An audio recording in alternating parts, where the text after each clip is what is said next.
Listen up. Over the next few minutes, I might say some things that make you deeply uncomfortable. So uncomfortable you'll feel like I'm sneaking a look at your diary. But I swear, this is the harshest truth you need to hear this year. Have you ever felt like this is straight up cursed? Like you're smart, you're capable, you look pretty good too. But when it comes to choosing men, your taste is like it's been hexed, consistently and terrifyingly so. You fall for the same type over and over again. Maybe it's the always busy jerk, or the emotional iceberg. You can't warm up no matter how hard you try. You think it's a coincidence, bad luck, karma from a past life. Don't kid yourself. Carl Jung figured this out a long time ago. There's no such thing as a coincidence. Today I'm taking you into a psychological game that could change your whole life. This isn't some trash. Let's see your horoscope for next week test. This is a scalpel. I'm going to show you 6 classic male archetypes.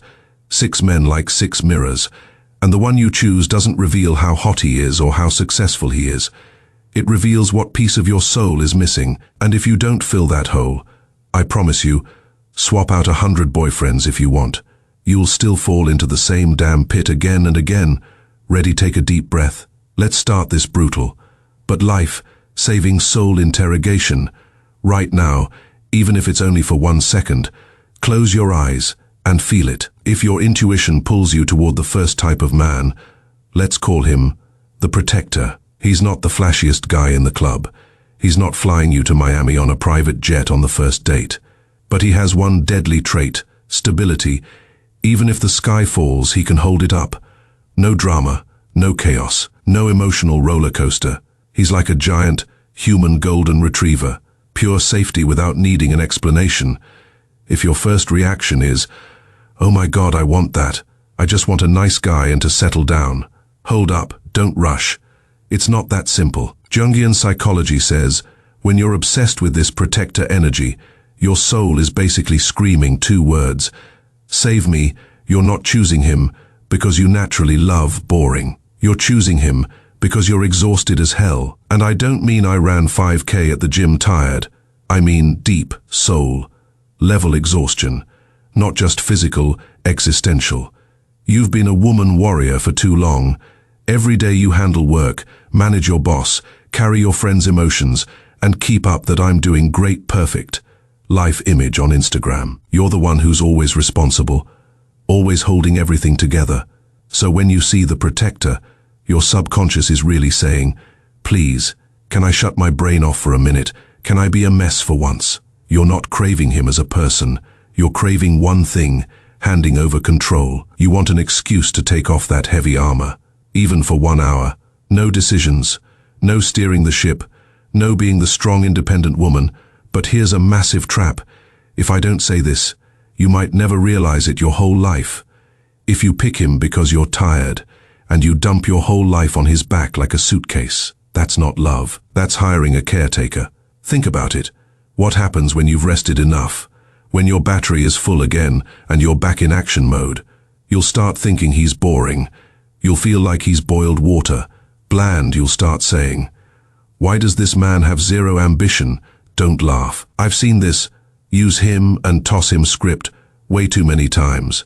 If you haven't learned how to give yourself your own sense of safety, the protector will eventually turn into a golden cage labeled stability. You think you found a harbor. Really, you just switched prisons.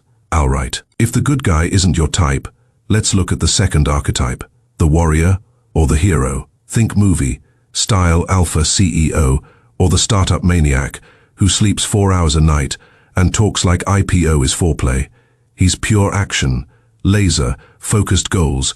He never waits, he attacks. With him, your life feels like it's on 2 times speed, drenched in that, we're going to conquer the world testosterone energy. If this guy makes your knees weak and you're thinking, now that's a man, we need to be careful, your subconscious is up to something. Being drawn to that kind of high energy usually means your soul isn't tired. It feels invisible, brutal, but think about it. Doesn't your life feel kind of dull right now? A 9 to -5 routine, living like an NPC. Nobody really sees you. Nobody thinks you're irreplaceable. The daily grind smothered the fire inside you. So you don't actually need this man. You need the feeling of being chosen. You want his spotlight on you. You want him to pull you out of the mediocre crowd and lift you up high. And that makes you feel like, see, the man who conquers the world chose me, so I must be special too. You're using his success to confirm your worth. That's a parasitic kind of worship.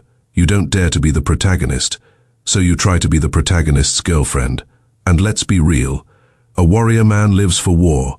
Today he conquers a project. Tomorrow he conquers a market. Why would you think he'll stop to conquer you? The darkest part is this. It's not love.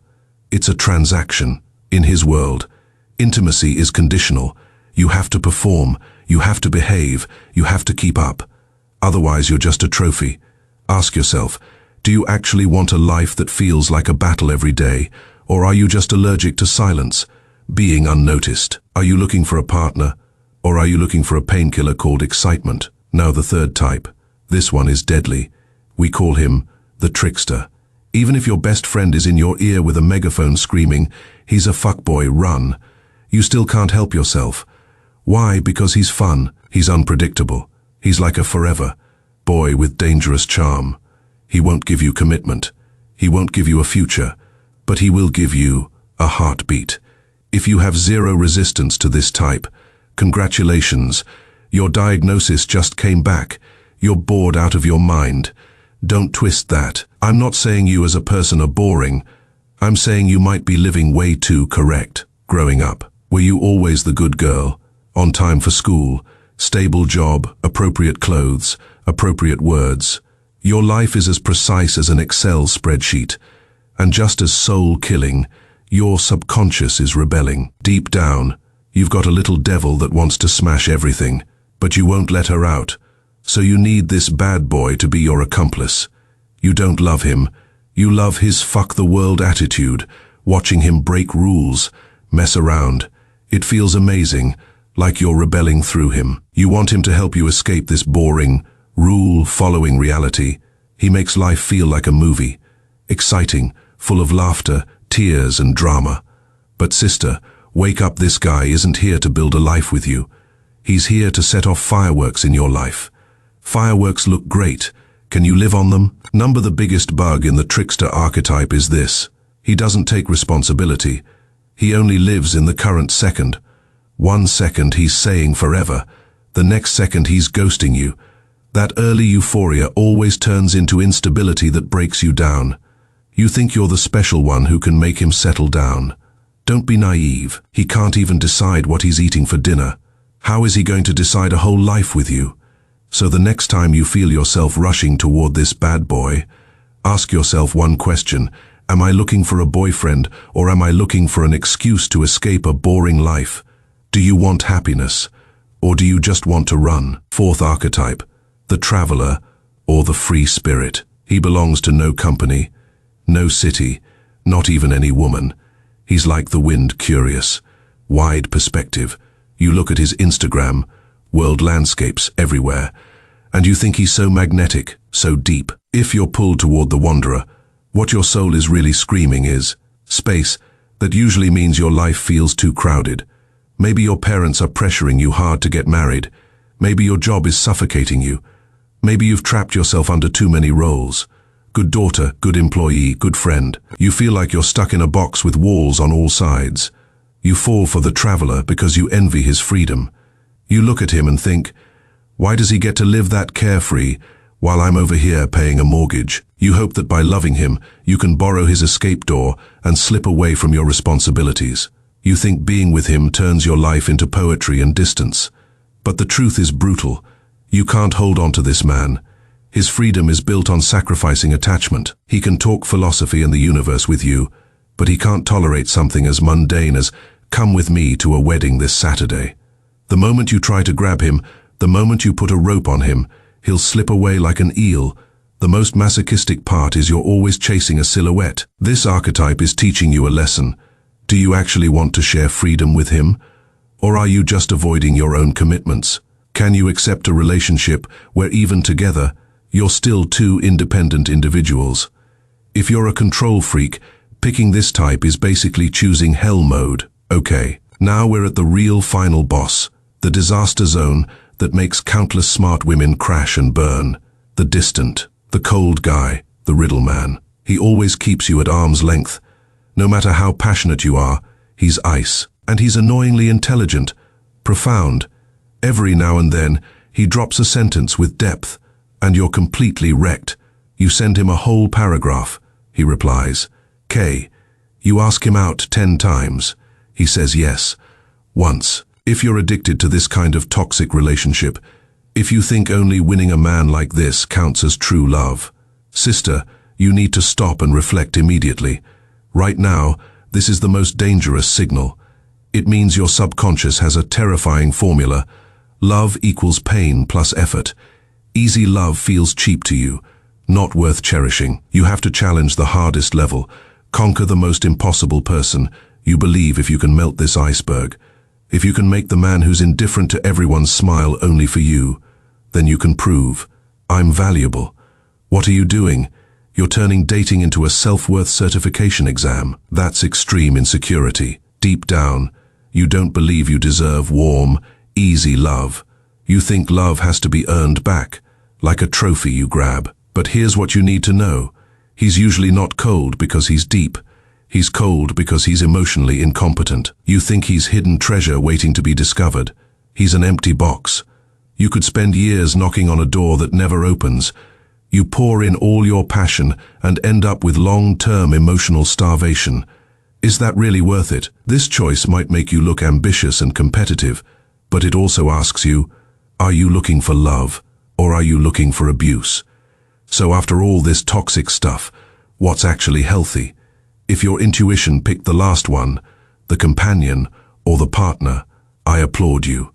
It means your mental state is already next level. This archetype doesn't have the CEO's money, doesn't have the playboy's thrill, doesn't have the distant guy's mystery. He's even kind of boring, but that's the point. This is stay energy, no mind games, no ghosting, no guessing. What he gives you is presence. If you chose him, it means you're not looking for a savior anymore. You're not chasing excitement anymore. You just want someone who understands you. Someone you can talk to until late at night. Someone you can sit with in silence without it feeling awkward. This kind of love looks unimpressive, like plain water, but it's the only thing that actually quenches your thirst. Of course, it's still a challenge. For sisters addicted to the fuckboy roller coaster, calm can feel like panic. You'll mistake peace for boredom. You'll mistake stability for no passion. That's the cost of maturity. You have to stop calling anxiety butterflies. So, after hearing these 6 types, did your spine just go cold? Remember this. Tattoo it on your forehead. Men are never the source of your needs. They're just mirrors. The men you can't resist don't have magic. You projected the missing piece inside you. Security, ambition, freedom, self-worth. Onto them. You think you love him really. You love the version of you that feels completed. Want to break this toxic magnet cycle. The method sounds simple and feels hard. Fill the missing piece yourself. If you lack security, make money, hit the gym, buy yourself. Don't expect the nice guy to save you. If you lack excitement, go skydiving, start a business, travel the world. Don't expect the bad boy to make you feel alive.